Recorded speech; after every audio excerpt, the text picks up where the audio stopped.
America loves a good outlaw story. For most folks, the legend of Charles Arthur, Pretty Boy Floyd, is basically a Hollywood poster. Tommy gun in hand, crisp suit, hat at the perfect angle. Making a glamorous last stand with bullets flying, living and dying larger than life. But all that style and swagger, that's myth. The real ending of America's most hunted outlaw looked nothing like a movie set.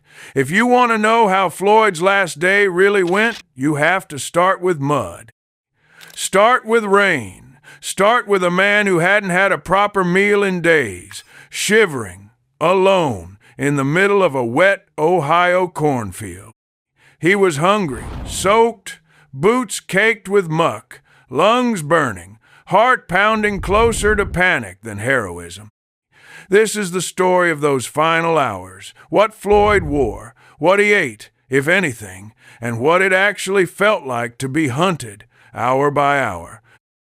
Until his body gave out and the legend wasn't so much killed as dragged down into a patch of wet dirt. It's not the myth, it's the ordeal. Let's set the real scene. The one Floyd's own body remembered better than any newspaper ever could. It's late October, 1934. In eastern Ohio, the air has a sharpness, cold, wet, and heavy, with the smell of rot that seeps into your clothes. For days, Floyd had been running on foot, cut off from every ally, grinding through miles of muddy farmland, just barely staying ahead of the law. He was public enemy number one now. Ever since John Dillinger got gunned down that summer, the FBI under J. Edgar Hoover made Floyd their main target. The papers still called him Pretty Boy, but by the end, that nickname was pure irony. If it ever fit at all, Floyd hated it. And if you'd seen him that week, you'd understand why. He looked nothing like a gangster or Robin Hood. He looked like a farmhand who'd been through hell. Shirt torn, sleeves streaked with mud, hair matted from sweat and rain. Skin raw and blistered from days of wind and cold. If you want to know what he carried, what was in his pockets, or what passed for breakfast that last day, forget steak and egg. The reality was a half biscuit, maybe cold beans, or nothing at all.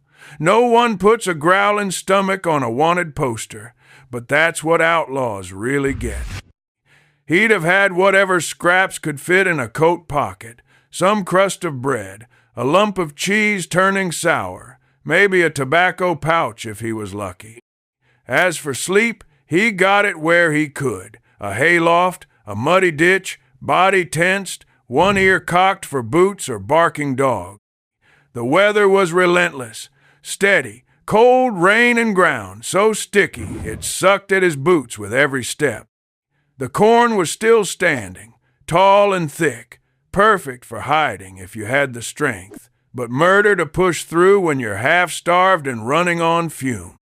Every movement was a risk. Stay put and you might get swept up by a search team. Move, and a single snap stalk or a muddy slip could give you away. Now, the myth says Floyd was always in control, always one move ahead. The reality? By the time lawmen cornered him near East Liverpool, Ohio, Floyd was already beaten. By the weather, by exhaustion, by the simple fact that a human body can't go on forever without sleep, food, or warmth. He'd been hiding wherever he could, barn lofts, muddy gullies, under fallen branches, anywhere out of sight. But with every local on alert, police on edge, and wet ground carrying his scent to the dogs, there were fewer and fewer places left to hide. So what did Floyd really wear on his last day? Not a sharp suit, but the same battered clothes he'd been living in for days. A dirty old coat, shirt and trousers dark with mud at the hems, socks so wet they squelched, Heroism doesn't look like much when you're limping through a cornfield with trench foot and blisters instead of a gangster's shine. It wasn't just the look, it was the feel. The chafe of wet fabric rubbing skin raw, every joint aching from sleeping rough, the taste of dirt and blood when you bite your tongue running for cover. Floyd's hands were streaked with mud and his breath caught on every lungful of damp, cold air. If there's glamour in that, Hollywood never found it. Survival was getting more expensive by the hour. Hunger makes you clumsy. Exhaustion fogs your brain. Stumble or slip, and that's a new risk, especially with the law and their dogs sweeping closer, the cornfields closing in around you. Here's the kind of practical dilemma Hollywood never bothers to script. When you're starving and soaked, do you risk sneaking into a farmhouse for food? Maybe get caught. Or do you just keep moving and hope your body holds out a little longer? That morning, Floyd gambled on the latter. He dragged himself deeper into the fields, guts twisting from hunger, feet raw, hoping for just one more hiding place or a miracle. It sounds almost noble from a distance, but up close, it's pure desperation. There's no glorious last breakfast for pretty boy Floyd, no bacon and eggs at a kitchen table, no outlaw scarfing down steak before the big showdown. Most likely, all he got was an empty stomach, some old tobacco, and the unpleasant thought that the next time he stopped, someone would hear him breathing.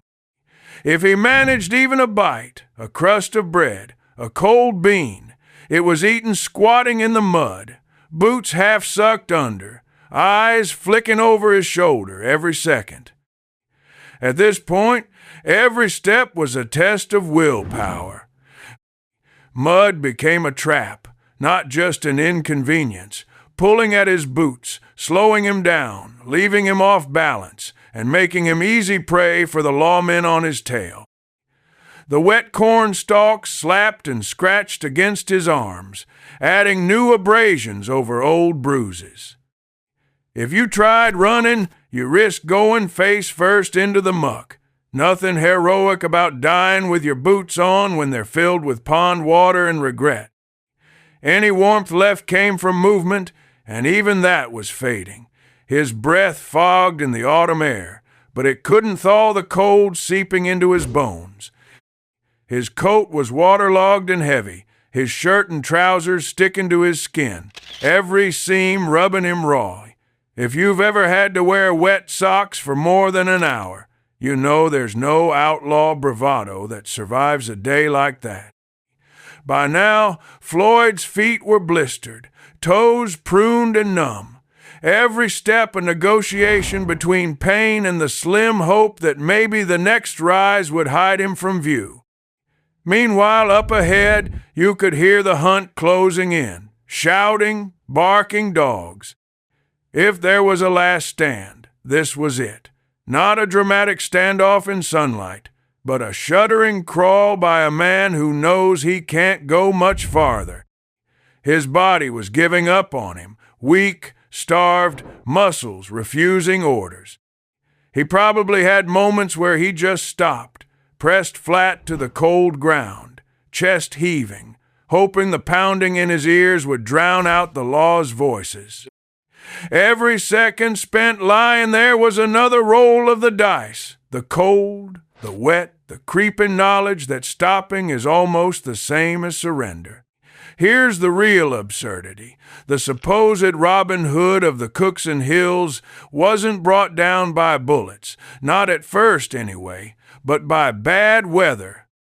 Bad shoes, and hunger so deep you start to hallucinate fried chicken dinners that are never coming. If history was fair, maybe his legend would end with an epic duel or some poetic last words. Instead, Floyd's real obstacle course was mud, field drainage, and the question of whether a grown man can outrun a posse on an empty stomach with socks that haven't been dry in a week. Depression-era glamour, folks? Despite the reputation, Floyd was no superhuman. The last days left him hollow-eyed, shaking from adrenaline and low blood sugar, soaked through and exhausted.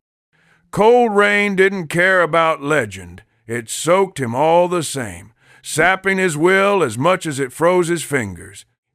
Old wounds from earlier scrapes flared up every time he tried to crawl or crouch. And if you're wondering, no, Hollywood never shows the outlaw limping, wheezing, trying to rub feeling back into numb hands. By now, the lawmen were tightening the sweep. Dogs caught his scent, their barking growing closer and more urgent. There was no time for rest, no way to bandage a cut or stretch out a cramp. Floyd's options were down to two: try for the timber at the edge of the field, or vanish in the tall grass and hope for a miracle. Either way, his boots squelched in the mud, his heart pounded, every muscle screamed to stop. And here's where even defiance can't keep up with exhaustion.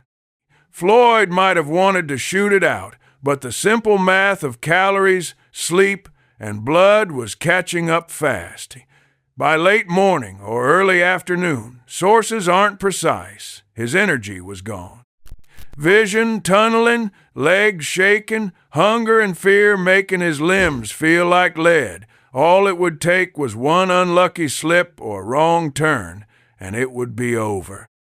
When the end came, it wasn't a showdown for the ages. No crowd, no fanfare. Just a muddy field, a cold wind, boots and voices crashing through the corn. Floyd's last act wasn't a battle. It was a slow dissolve. When the lawmen finally spotted him, there was no guns-blazing heroics. What they saw was a half-crouched figure, mud up to the ankles, hands caked with earth, jacket clinging to his chest with cold sweat and rain. He tried to run, reflex, or maybe just stubbornness, but his body wasn't cooperating. Every step was a stutter, boots slipping, coat flapping, bullets flying past him. Lawmen shouted for him to halt. He kept going, because slowing down meant surrender. The next moment's chaos. Accounts differ on how many shots were fired, but the aftermath is clear. Floyd was hit, went down hard, collapsed into the field. Mud and blood mixed beneath him. The violence took seconds, but the physical wreckage lingered. His body shuddered, coat bunched under him, face smeared with mud and exhaustion. If there was a last gesture, it wasn't a speech or a glare. It was the harsh, involuntary breaths of a man whose body was simply done fighting. And that's where the myth finally unravels. When the officers marched up, guns drawn, they didn't find a legend or a villain. They found a filthy, battered man, jaw slack, hair matted with rain and sweat. His pockets were almost empty. A few coins, maybe a pocket knife. Nothing Hollywood would script. The gun everyone feared? Either empty or useless in a hand too numb to fire. The lawmen kicked it away, but the real fight had ended long before the bullets. After that, it was all business. Later, reporters would crowd the scene, but in 1934, there was no spotlight. Just a handful of soaked men hauling Floyd's body out of the muck. Clothes torn, blood leaking into the field, the cleanup rough. The undertaker had his work cut out for him, scrubbing mud from Floyd's hair, blood from his hands, patching holes in the torso no suit could hide. Floyd's face, so famously pretty, was nothing like the legend. Swollen, half-frozen, marked by fatigue and the toll of the chase. And for all the Robin Hood stories, burning mortgages, and endless arguments about whether Floyd was a hero or a menace, his last hours stripped all that away. He didn't die surrounded by admirers. He died shivering, filthy, and hungry, in a field that didn't care one bit for legend. Even the death mask, made by the Undertaker as a souvenir, couldn't capture the misery of that final day. Maybe that's what Hollywood can't stomach. America's most wanted man, beaten not only by bullets, but by wet socks, cold mud, and exhaustion. The legend ends not with a bang, but with all the humiliations every outlaw tried to outrun, freezing, starving, and utterly alone. That's the reality behind the myth, and the real cost of the outlaw life. If you want more stories where the legend gets dragged down into the mud and the real history is stranger, rougher, and more human than the movies ever showed, hit subscribe. We'll keep digging up what Hollywood left buried.